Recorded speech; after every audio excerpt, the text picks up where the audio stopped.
Welcome. Just a couple of thanks quickly to Juanita and Ndile. I think they've done an amazing job. Hopefully you all agree. Certainly thank you to the panelists. And a big thank you to everybody that's sitting here. If you want to know what your subs get spent on, well, it's functions like this. And I think this is money well spent. So here we are. We're the rock stars of the FTTH industry, FTTX industry. And some of us a little while ago had an idea, some of us a long time ago had an idea that let's throw some glass in the ground, make tons of money, money for nothing and your chicks for free. How's that working? Not so well. Well, we're fortunate enough to have our panelists who have been introduced, Hannes, Thinus, and Mike, who have got an enormously deep skill set. The level of experience, the depths of scars on these guys' backs is something that we're going to get access to. And I expect that during the presentation or the discussion, which of course was clarified as more of an armchair or discussion than an actual formal presentation, there are going to be some wry chuckles out there. There's no question about it. We've all had that Excel moment where our projections from 18 months ago and actuals today, all of a sudden, a small little problem in a formula somehow has crept in and we're hundreds, if not thousands of % off the shock and horror. If anybody doesn't know what that moment is like, when you look at this and go, is the FTTX industry for me? The challenges are incredible. Then you're actually sitting in the wrong room. The education thing is next door, so maybe you should quickly move over. But let me quickly move over to the panel and let's start the discussion. Hannes, I'm going to start with you.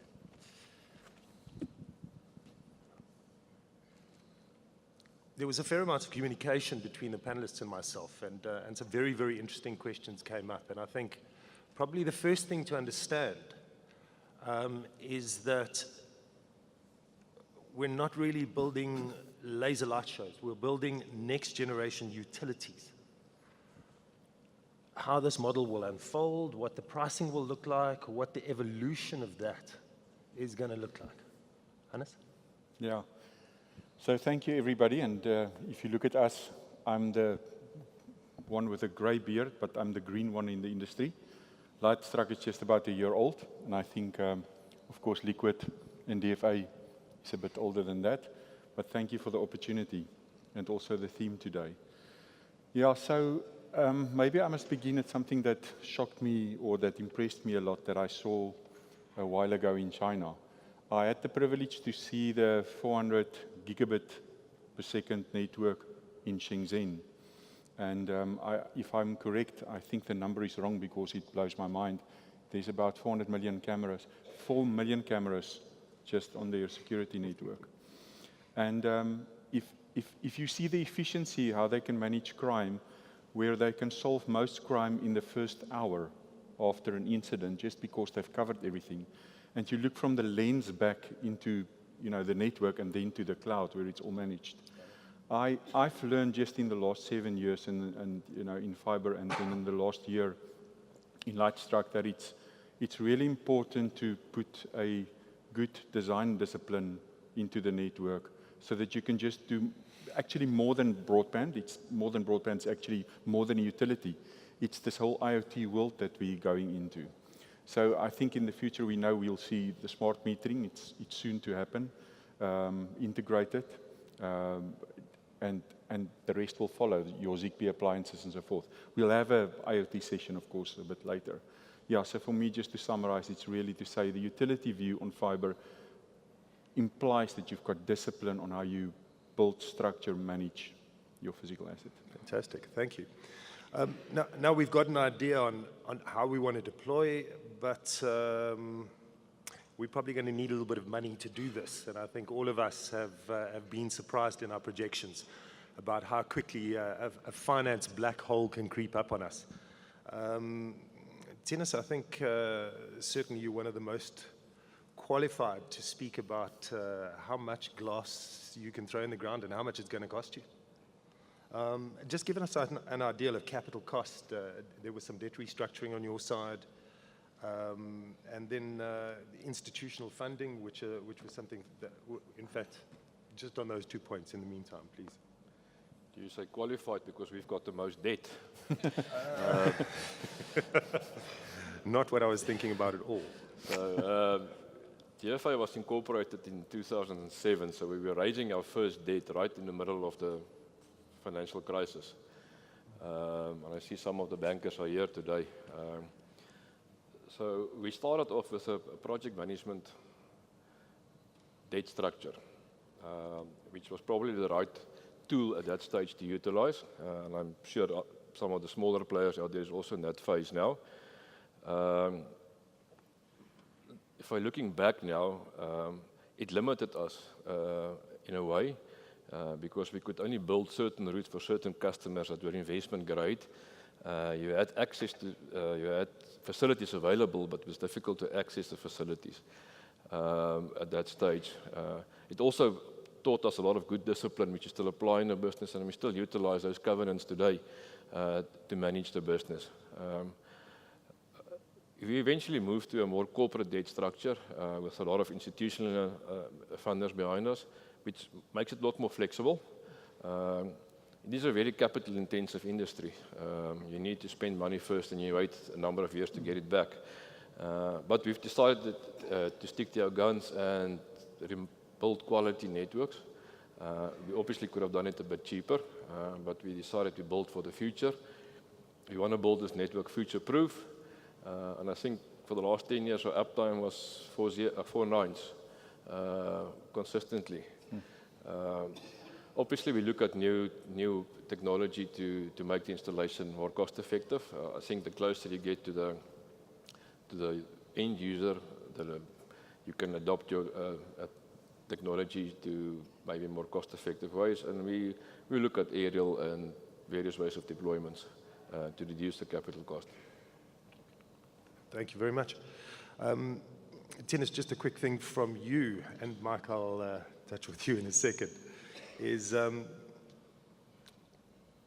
Thinus, yeah, you raised the point of institutional funding and advisory firms. From a planning perspective, what sort of insight, what's happening in the industry from that respect at the moment? Are you asking I'm Thinus? sorry. Thinus. Hannes. Yeah. Apologies.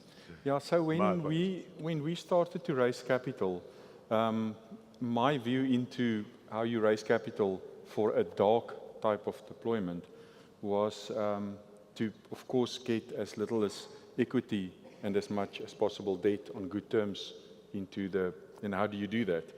I think the key was that you use project finance with infrastructure principles behind that. And that means for that you need predictability and stability in revenue. And if I must just give you an example, if you look at the solar farm, that's an easy piece of infrastructure because you normally got one off-taker, and that's Department of Energy or Eskom or a council. A toll road is much closer to fibre because there you've got really good infrastructure, but there's no single off-taker. There's drivers each day on the road, and they can add or minimize lanes much as improving the capacity of fibre. So there you need to do good studies. So that's a bit more difficult to get good infrastructure finance behind that. Fibre is even more difficult because we know there's a professional land grab out there at the moment, and that's got its own problems, I think, in the industry. But yeah, so in our view, we had to use an advisory firm to help us to get that balance between how do you get the best amount of money structured in either a project finance, corporate finance way with some infrastructure principles behind it, because we are building the next generation infrastructure. Thank you.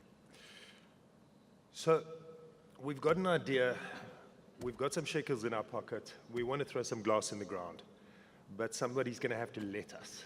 And this, of course, is where Mike comes in from a regulatory perspective. Mike, just give us a, at high level. We've unfortunately only got an hour to discuss, and I think every one of the points that we've raised could be a massive debate over days. But from a regulation and compliance, right of ways, problems with municipalities at national and local level, if you could just give us some insight in what you think is happening. There is a regulatory panel later in the day, so let me advertise my colleagues while I'm here. But I think there are a couple of things to realize, and that is the traditional approaches to utilities not really ready for a private sector-led initiative. So the way traditionally we've dealt with utilities, and it's not just South Africa, this is our experience across Africa, is that there was an expectation that there would be a single power utility, there would be a single water utility, or water and sanitation, and there would be a single telecoms utility who would engage with the transport coordinator and deal with road reserve rights of way. And when it came to private landowners, there would be a similar situation, and private landowners would recognize that they were getting massive benefit by having utilities come onto their properties, and they would simply open the gate and let us in and welcome our presence, and wouldn't grumble when we dug up pieces of their private property. Unfortunately, given the number of competitors, and again, it's not just here, that already creates a different set of expectations.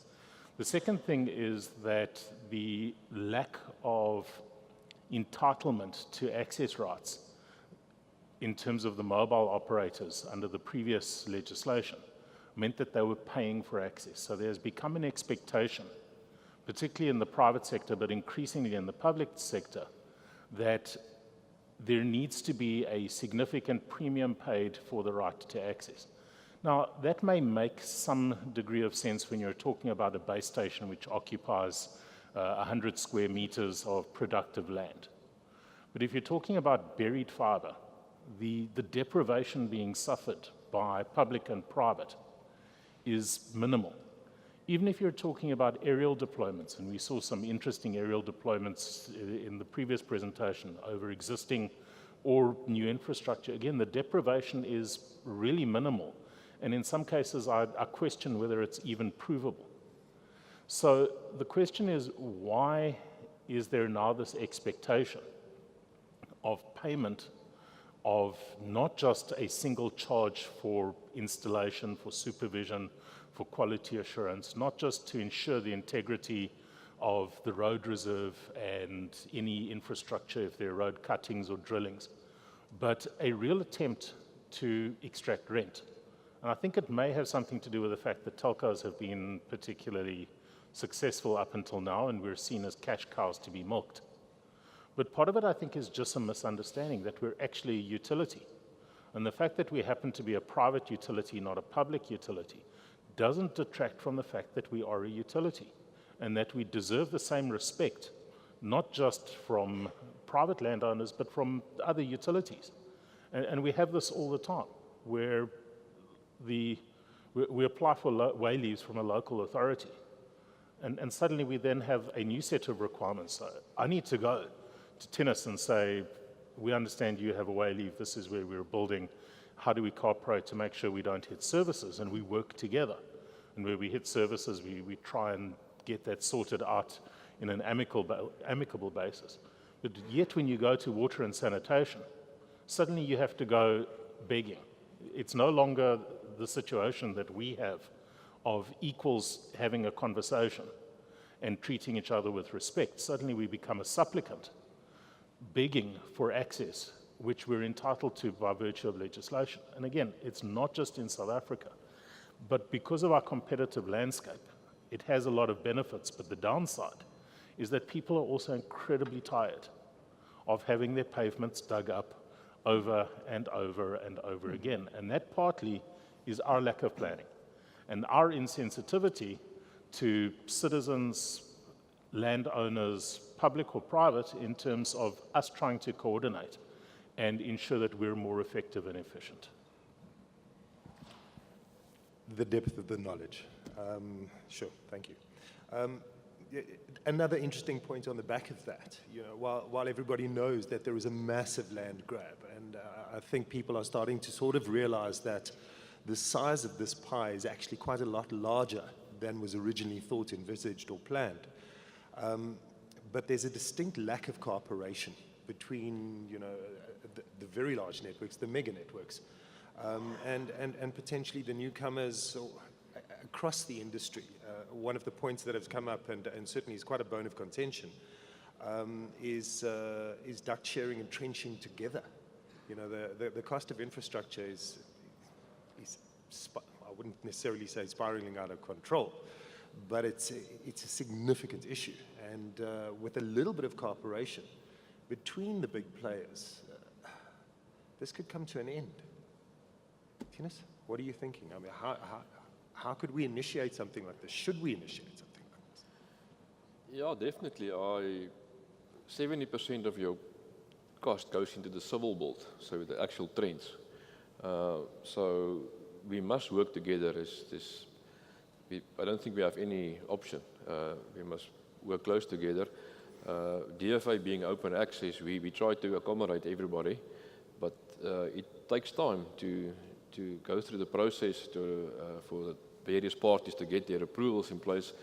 And I think most of the time you just run out of time.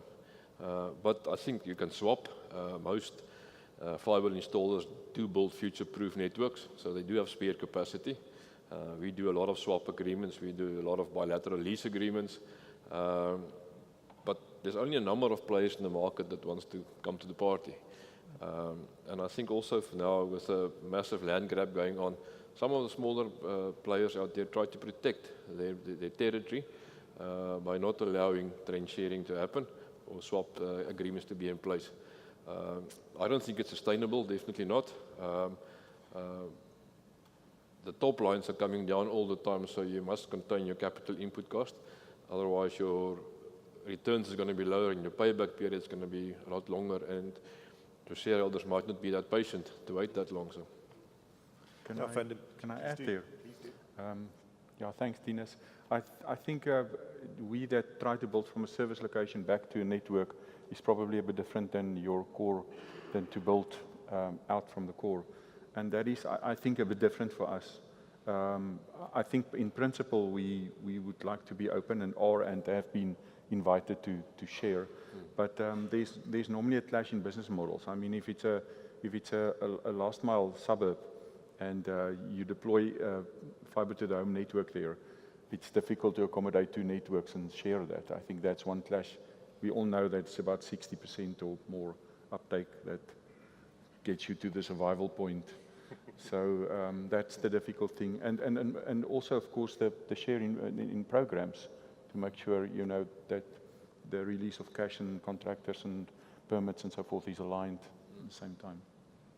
Yeah, also, back to the original, the previous point where we were talking about ducting and infrastructure sharing, just to reduce deployment times, which is certainly from a services delivery perspective, one of the biggest pains that happen in the industry.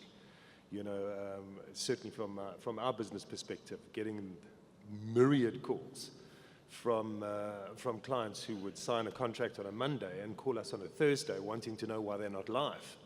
And we have some nice canned answers for that, specifically relating to when you bought your house of plan on the show day on a Sunday.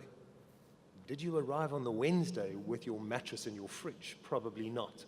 And this is the same sort of civils build requiring thousands, if not tens of thousands of components, and certainly thousands of man hours, to get the same thing built. So we've got the idea, we've got the money, we've got somebody that will let us put the stuff in the ground. And now we've got go-to-market.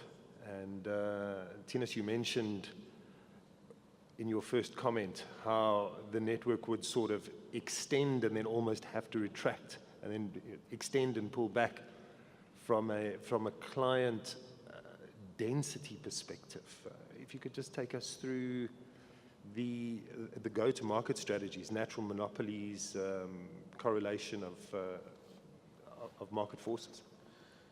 Yeah, we've seen in DFA, we've seen the market retract a bit about 3 years ago. And then suddenly there was a boom. FTTB, they just started to launch. It's like a rocket going.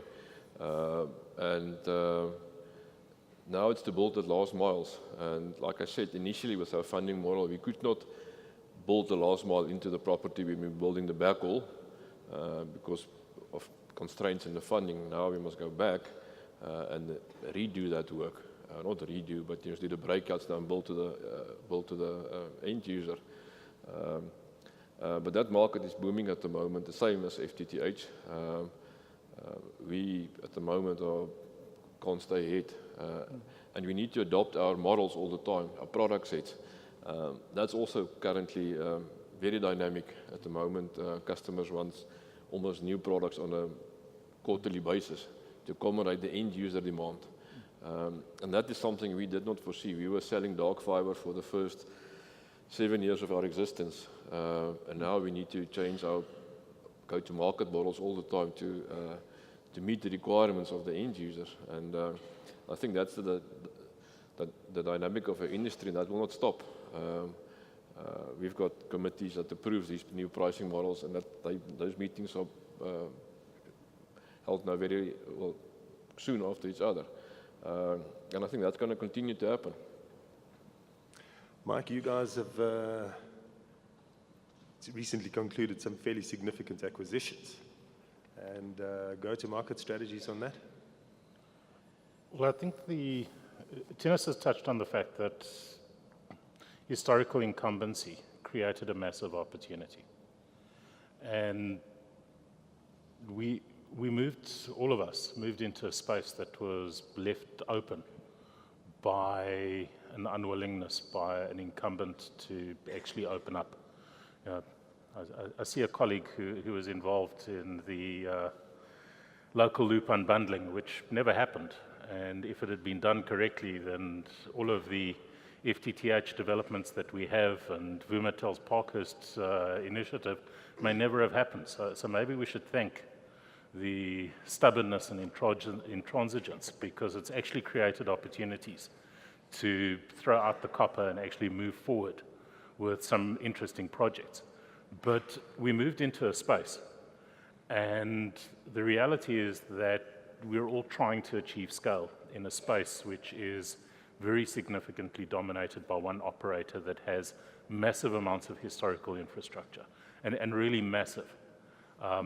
If you've done the work, I've seen a couple of the maps, and you try and overlay what we have against the historical fiber coverage in this country, and we really are a few thin lines on what is a pretty densely colored in map.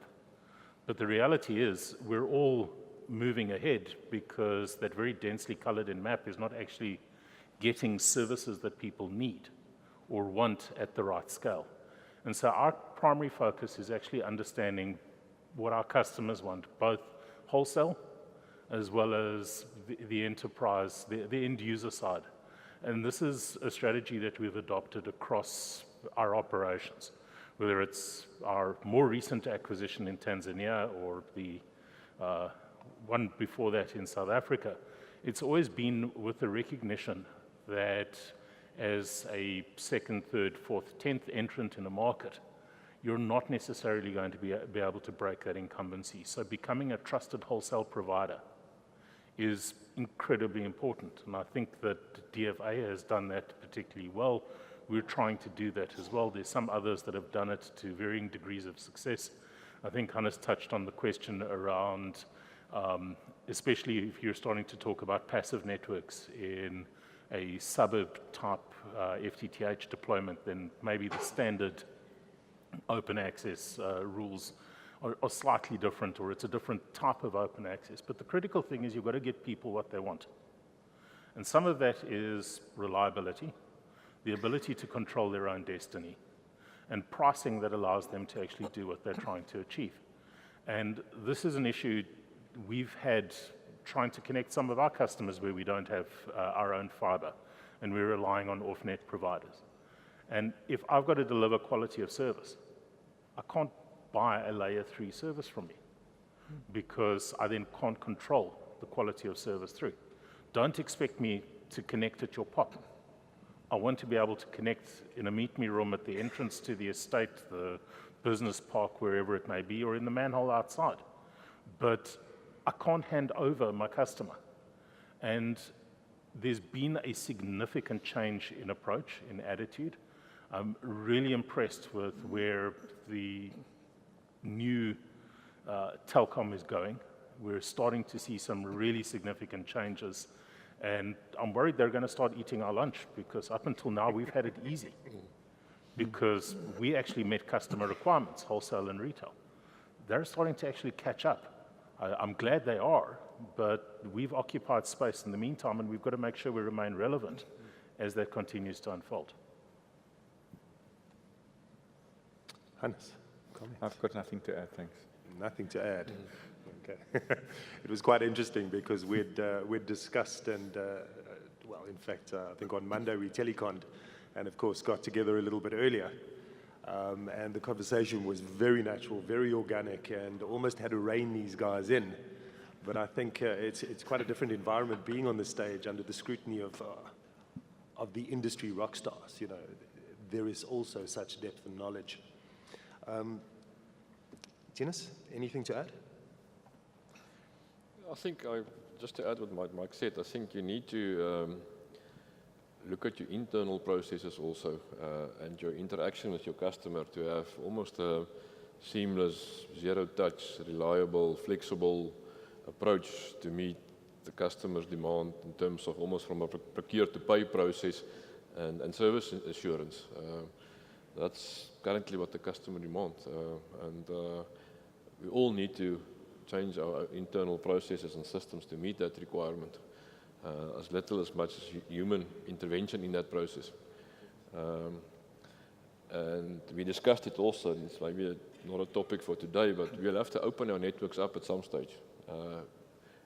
TFA, Liquid, Lightstruck, connect in nodes, do interconnects there. I think that will be the next topic to compete with the current incumbent. I think if we combine all our networks, we might get to 50% of par, but I think that's probably the next phase of the telecoms industry in South Africa. Mike mentioned the local loop unbundling. We might look at unbundling our networks. Thank you very much. When we had our telecon on Monday, I said that probably the last question that I would ask you guys was if you could do one thing differently, had that time over again, what would that one thing be that would make the biggest difference to performance of the network, cash flow, the most significant thing for your business? Let's start at the end. Mike? There would be two things. The first is, I think I would have told my wife that she'll see me in 5 years' time. You know, don't wait up. But the second thing, and it's a lesson we learned reasonably quickly as Liquid, and I think we've managed to grab hold of it, is that this attitude amongst some providers, contractors, that this is Africa and it'll be good enough actually doesn't work. That quality in deployment is absolutely key. And in fact, it's more important given the long distances, given the lack of skills, given the challenging conditions in which we operate. Quality is actually more important, in my view, in Africa than it may be in somewhere like Europe, where things are reasonably close to each other. And we had some bad experiences, and we learned very quickly, and that's allowed us to do things like increase the distances between repeater stations. Now, when you're dealing with an environment, and not just South Africa, but if you're talking about Zimbabwe, where our biggest issue in Zimbabwe is actually power for repeaters. So the ability to actually place a repeater station where it suits you, rather than because you're being forced by the capability or lack of capability of your network, is an incredible opportunity. And in order to do that, you've got to make sure that your ducting is straight, your levels are right, your fiber is blown correctly, your joints are spliced correctly, and that the losses on that network are as low as possible, that it will allow you to eke another 300 or 400 kilometers out of a single repeater station. Sorry, I'm exaggerating a little bit, but certainly we've managed to push over 200 kilometers between repeater stations simply by focusing on quality. And if you're going to rely on things like vendor finance, and that's something that wasn't mentioned, but it certainly is one of the options that's used in the industry, then making sure that you're running the show and that your supplier is actually not selling you something that is not fit for purpose, because you're going to have to live with that for 15 or 20 years. Making sure that your support going through, your support contractors can deliver if you're going to insource, if you're going to outsource. But your network is only as strong as the weakest link. And you've got to make sure that you put all the right pieces together, because when you've got an outage in the middle of the Karoo and people are driving, you've got to make sure your systems allow them to pinpoint where the break is, get there, they've got the right spares, they can fix it effectively and efficiently. You can't rely on the cheapest. It's got to be the best. And that's a message that I'd put out to everybody. You know, we may be subscale, all of us, and maybe there will be consolidation in this market going forward, but nobody wants to pick up somebody else's problems. I think you've had a bit more experience in that than we have. Thank you very much. Referencing, of course, Hannes's standard-based planning, you know, Hannes, that was very comprehensive. Yeah. Anything to add? Yeah, well, we're too young to say what we will do differently. I can just say what we, in terms of what I've seen, try to do best going forward. And one thing that I can add, which I'm proud of, is how hard we work to get to a standards-based planning, even from terminology. I mean, we standardized on the MEF terms, so we talk about the central office, which I've never heard in my life, up to when I read the document, where I think we talk about a pop and a note and a kiosk and a... But the central office in terms of the last mile is probably the correct word, and there's many more. We've standardized on how we do designs. That means it can be passive-active in terms of the last mile again, in any terms of deployment. Actually, to build a network where any service location can be ready for density, almost a carrier-grade network right up to the end, so for whatever is needed in future right at that end. And I think that is what, if we look at the industry today, in terms of this wild market and many entrepreneurs, you know, deploying, I mean, we meet new little network owners and builders almost weekly or monthly.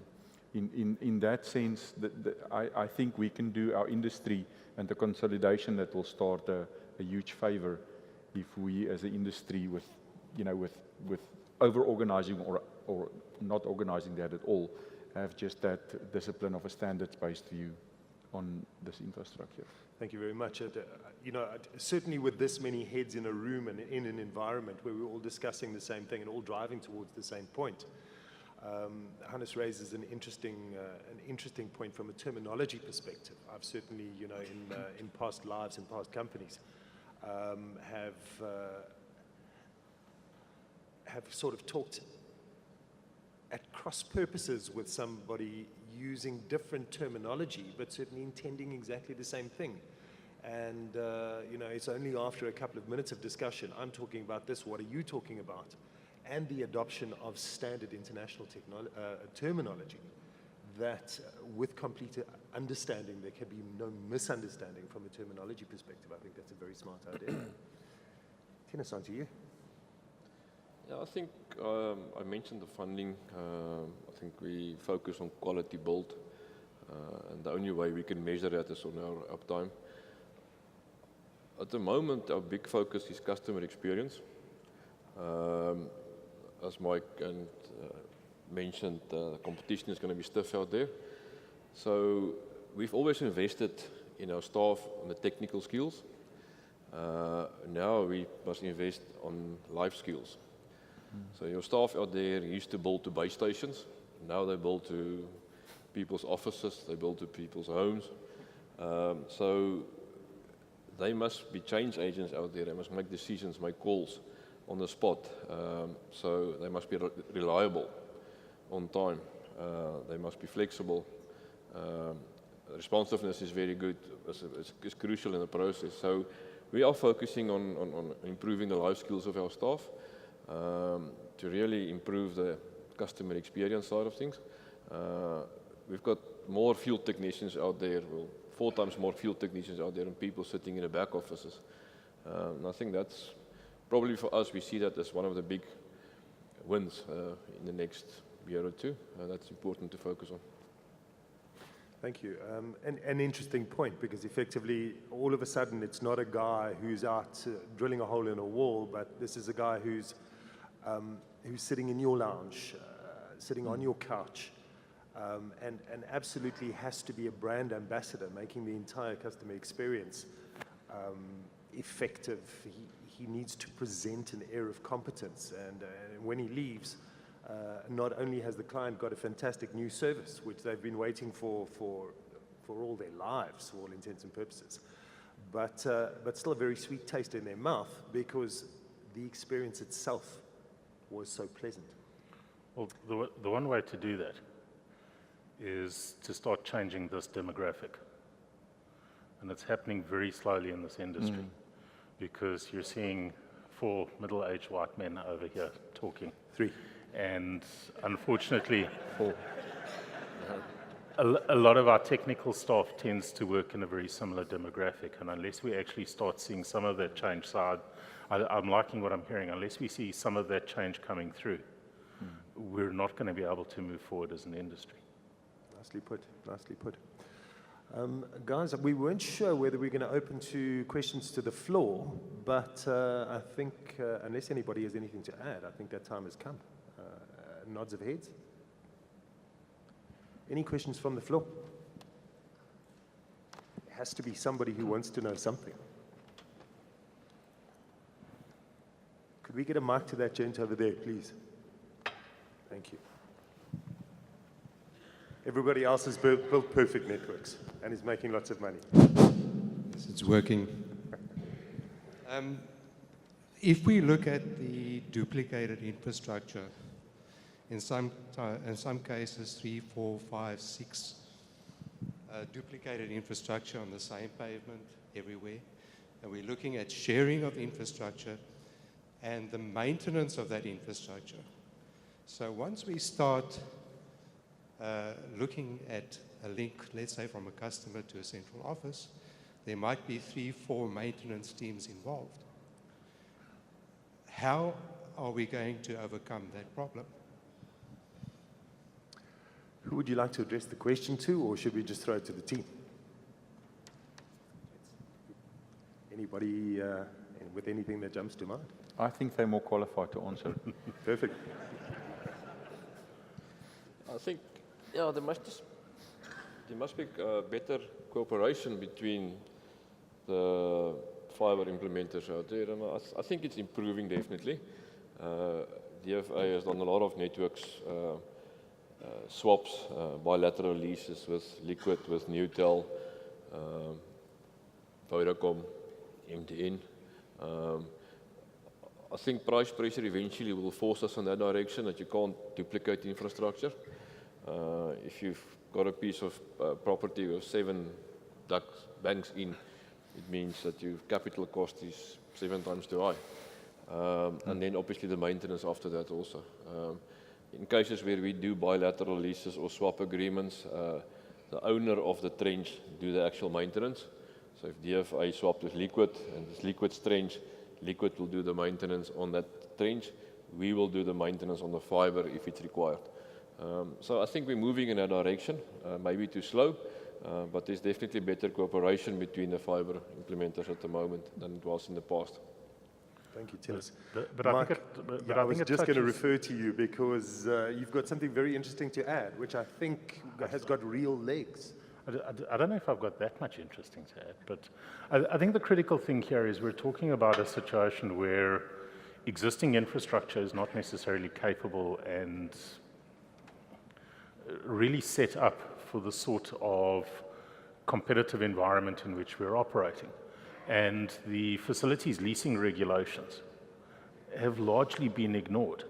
You know, we don't generally try and invoke the facilities leasing regulations when we'd like a dark fiber pair from one of our competitors. Now, in theory, we could, except the regulations at the moment are somewhat wishy-washy, and the regulator doesn't have or hasn't displayed a significant amount of leadership within the space, which means that we generally try and resolve this by commercial negotiations. And we saw when self-help was tried in a different, in a recent situation where one of the operators tried self-help, having been to the regulator and having raised this issue with the regulator and having gotten absolutely nowhere, they tried self-help, then the courts threw them out and said, no, you actually can't do that, you've got to follow the process. So that can be incredibly time-consuming and incredibly frustrating. What it means is, in my view, we've actually got to work together as new entrants in this space with new infrastructure, because that new infrastructure is capable of being shared. And again, I think as Thinus mentioned, we don't build the few strands that we think we're going to be using for the next while. Given the civils costs involved, we generally over-provision in terms of infrastructure, so there is availability within our trenches. There's just some people still think that infrastructure is a competitive advantage rather than focusing on the service element. And that means that we very often find it difficult to find the appropriate level of access that we require in a particular point of time. And that's why we're having to rely on going to court every so often to actually open that up. So it's an interesting question, and I think that there are going to be three interventions required. The first is how we take the policy white paper and the provisions in the policy white paper relating to infrastructure sharing, and we need to see what comes out of that, because at the moment we still haven't quite seen how that's going to be implemented.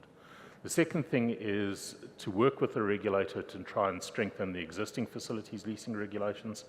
And the third is to recognize that regulatory interventions are particularly slow, and that if we can work together, we can actually try and circumvent the need for regulatory intervention, at least between ourselves, where we have a good degree of competition, but also a reasonable degree of cooperation within the confines of the competition legislation. You mentioned rules of engagement between competitors, which I think is perhaps not possible, but certainly I think warrants quite a bit of thought, you know, with everybody laying over each other. Well, Juanita's moving out, but this is something that's been discussed for a while, and it's actually something that we had in place. I'm not sure if it's still working quite as well between the old Neotel and DFA, which is just getting some good neighbor rules in place that we can actually work. You know, mistakes get made. You open a trench and a contractor hits a service. One of the critical things to me is you have a number to call, and yes, when we generally do our way leaves, we'll send those out. But a number to call and an understanding that you leave the trench open. You don't try and bury your mistakes, so that the other guys can come and actually do the repair. They don't have to go search for it. You know, just some of those good neighbor approaches. And the Constitutional Court in the Link Africa City of Tshwane judgment makes it very clear that we are equals operating within this infrastructure environment, and that we've got to treat each other like good neighbors. In the same way as you don't throw your garbage over the neighbor's wall and expect them to treat you with respect, you've got to treat your neighbors decently. So yeah, some of those good neighbor rules of engagement would be very useful. An undertaking between us which says, if you manage to get a suburb or a commercial park, you're going to make reasonable open access. And again, we've all got our own flavors of what we call open access, but the other party will be able to connect its customers in a manner which is at least reasonably accessible at pricing that is justifiable. and that we're not going to behave in the same sort of manner that we complained of previously when other parties were doing it to us. And suddenly we managed to get power by getting a particular community or an estate, and suddenly we go from victim to perpetrator. Thank you very much. Yeah, and the self-help component. I was at a bookshop the other day, went to the attendant and said, could you point me to the self-help section? And she said, isn't that defeating the object? Are there any other questions? He's trying to show you something. Okay. I'm seeing over there, yes. Okay, well, we're getting the signal that we should wrap up now. So I would like to thank the panelists again. Thank you for your attention. And if there are any things that you want to know from these very, very smart gentlemen, I'm sure they would be happy if you approached them. Me throw you in the deep end, gents. you can take it out on me later. Thank you for your time. Thank you for your attention.